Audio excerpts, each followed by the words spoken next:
두 번째 외신은 파이낸셜 타임즈지에서 가지고 왔는데요. 그 원자재가 5년 만에 최저점을 찍었다는 내용의 기사였습니다.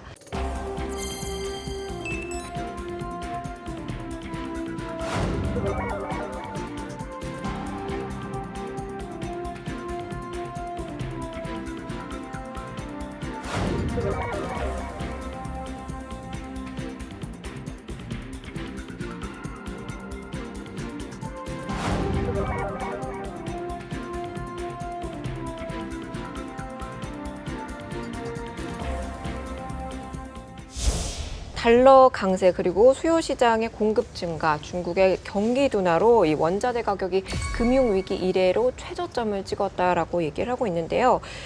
블룸버그 원자재 지수에 따르면 지난 6월보다 무려 12% 정도가 빠졌다고 합니다. 원자재 가격 하락 요인 중에 하나는 달러 강세라고 이 기사에서는 짚고 있는데요.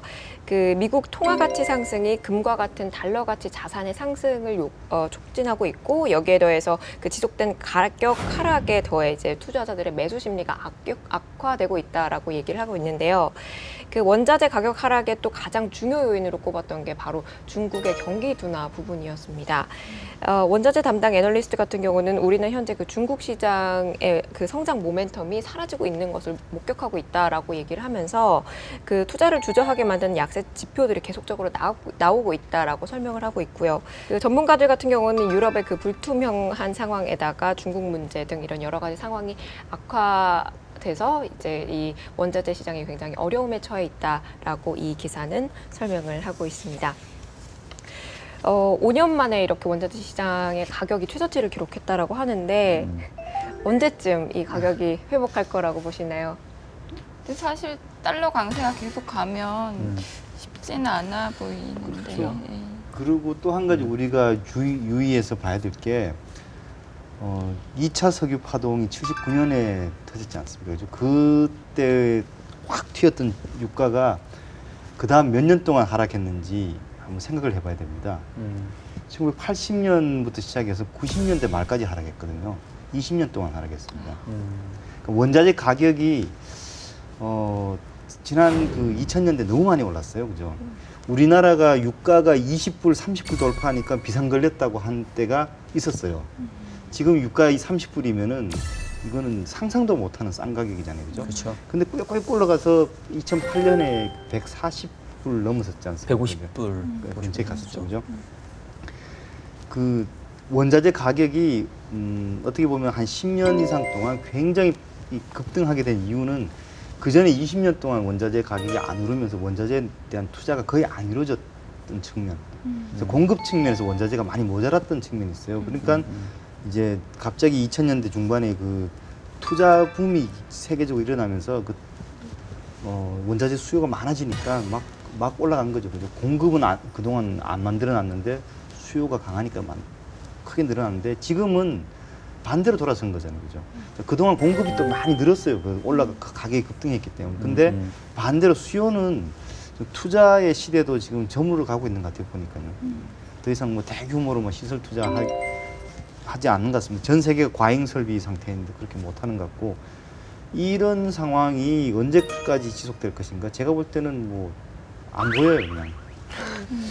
그렇죠. 이른바 그 원자재 시장의 슈퍼 사이클이 끝났다. 이제 이런 얘기들이 많이 있는데 원자재 시장 하면은 이제 크게 뭐 4가지 시장으로 나눌 수 있잖아요. 에너지, 그다음에 뭐 산업금속, 귀금속, 그다음에 농산물 이렇게 나눌 수 있는데 제가 보기에는 각 시장마다 그만한 그 공급 요인 또 그만한 수요 둔화 요인 이런 게 다 섞여 있는 것 같아요.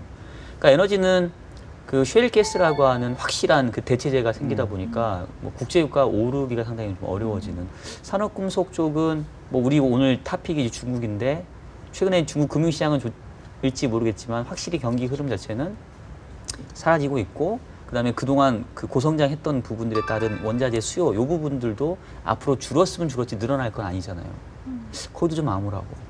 귀금속은 달러화가 강세인 거에 대한 가장 크게 영향을 받으면서 뭐 금값이 더 올라가기 어려울 것 같고 연준의 통화정책 방향이 이제는 뭐 완화보다는 중립 이상 긴축으로 가니까 이제 남은 게 농산물 정도인 것 같은데 그래서 대부분 제가 기억하기로는 원자재 시장에서 다른 쪽에서는 슈퍼사이클 끝났지만 농산물은 남아있다. 그것도 최근에 자연재해 이런 게 많이 있었잖아요. 근데 농산물까지도 의외로 최근 기상 여건이 괜찮습니다. 또 근데 야채가 흉작보다는 되게 싸더라고요. 그러니까 네. 이게 에그플레이션 네. 얘기하는 게 네. 엊그제인데 그래서 보면 뭐 이렇게 원자재 시장이 그리고 사실 또 그 농산물도 에너지하고 관련이 됐어요, 그죠? 유가가 너무 급등하니까 이 그쵸, 옥수수. 입에 들어가야 될 옥수수를 그 차에다 집어넣기 위해서 그 바이오 에탄올을 바이오 만들어버린 그쵸. 거잖아요, 그죠? 근데 그 수요가 유가가 약하면은 또 없죠. 그러니까 거기서도 사실은 슈퍼 사이클이라고 할 수 있는 그 슈퍼 사이클이 만들어낸 버블을 한번 호되게 겪은 거예요. 지금은 이제 떨어진 상황인데 달러 강세 하나만으로 설명하기에는 그 수급 자체가 굉장히 많이 저는 변했다고 생각합니다. 그래서 어쩌면은 우리가 80년대, 90년대 내내 봤던 원자재 가격의 안정 이런 부분들이 지금도 길어질 수 또 있다는 거죠. 굉장히 오래 갈 수 있지 않는 그런 생각이 듭니다. 지금 두 분 다 이 원자재 시장을 정말 암울하게 판단을 하고 계신데 만약에 이런 사태가 지속이 된다면 뭐 유로존이나 일본과 같은 국가의 디플레이션 탈피는 굉장히 어려워지지 않을까요? 그러면? 근데 사실은 저는 원인과 결과 반대라고 생각해요. 걔들이 뭘 안 사니까 디플레이션이 온 거지 디플레이션 때문에 걔들이 어려워지는 게 아니에요, 사실은. 물론 서로 이제 영향을 주긴 하겠죠. 근데 1980년대부터 이제 뭐 자유주의적인 어떤 그 시장 정부의 간섭을 배제하고 뭐 이런 정책들이 나가다가 이제 90년대 넘어가면서부터 그 정책들이 굉장히 이제 효과를 발휘하기 시작하는데 그것 때문에 나온 결과는 뭐냐면은 투자 중심의 성장이었어요. 그러니까 왜 우리나라도 지금 기업과 가계 간의 소득 불균형 많이 이야기하고 있지 않습니까? 그 글로벌한 현상이었어요, 사실은요. 글로벌한 현상에서 기업들이 돈을 많이 버니까 투자가 많이 이루어졌고 가계는 수요를 못 하니까 소득이 없으니까 이제 수요가 작아진 건데요. 과잉 공급이 왔습니다, 지금. 그 과잉 공급이 오는 동안에 기업들이 특히 중국에서 엄청나게 많은 설비를 막 지었는데 그 짓는 동안에 무지막지하게 많은 원자재가 필요했던 겁니다. 그죠? 지금 그 원자재가 필요하지 않아요, 이제는. 소비자가 원자재 써봤자 얼마나 많이 쓰겠어요. 그렇죠. 우리 그 비닐봉지 그냥 좀 쓰고, 그죠?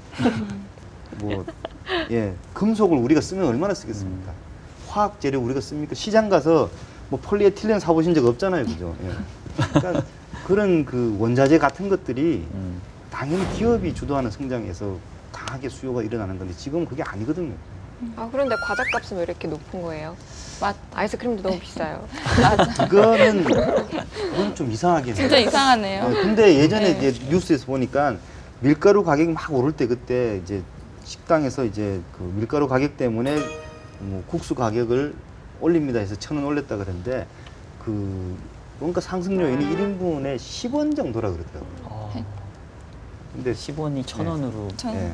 근데 이제 핑계는 그거고 그분은 다른 물가가 막 오르니까 다른 게 힘들었겠죠. 예.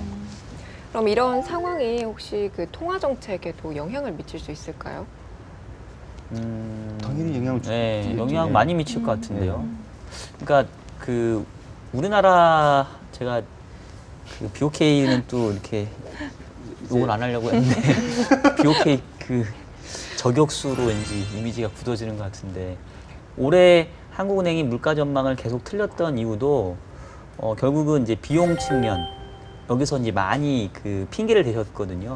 근데 특히나 뭐 유가 이렇게 안정적일지 몰랐다. 농산물 가격 생각보다 안정적이다. 이제 이건데 그러니까 그 얘기는 뭐냐면 우리나라뿐만 아니라 대부분의 중앙은행들이 물가를 전망할 때 공급 측면에서의 물가 상승 압력을 과거의 흐름에 비춰서 조금 높게 잡아놨지 않았을까. 근데 계속 대부분 물가 전망이 실제와 다르게 낮아지고 있는 부분들이 이 요인도 좀 큰 것 같아요. 근데 우리가 지금 얘기하는 것처럼 전반적으로 원자재 시장 안정되면서 공급 측면에서의 물가 상승 요인이 옛날과 비교해 봤을 때 낮다라고 한다면 실질적으로 인플레이션이 오는 시기 또 우리가 물가를 걱정해야 되는 시기가 생각보다는 좀 더 뒤일 수도 있고 각국 중앙은행은 그런 측면에서의 인플레이션을 좀 과대하게 걱정했을 수도 있어서 그게 현실로 밝혀지면 통화 정책도 생각보다는 상당히 완화 기조가 좀 길어질 수도 있지 않을까. 이런 생각이 저는 드네요. 사실 우리 박종현 연구원이 BOK 저격수라고 하는데 저는 전 세계 중앙은행들을 한번 저격해 볼게요. 오늘도 네. 레이스인가요? 아, 레이싱. BOK 받고 세 개.